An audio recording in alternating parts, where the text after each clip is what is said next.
Hello everyone, welcome back into this channel, and today I want to share the tutorial how to send the file from Google Drive in a Google Chat. So first thing we have to do is go open the Google Chat application, and now you just need to decide which friends that you want to send the files to. For example, this matcha latte.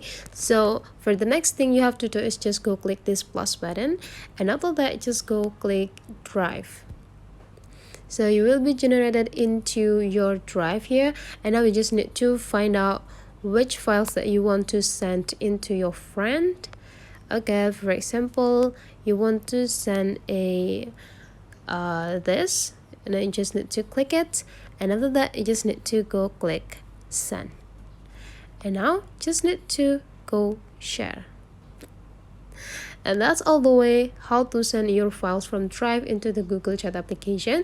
If you find out this tutorial is quite useful for you, don't forget to leave some comment, like, and subscribe into this channel.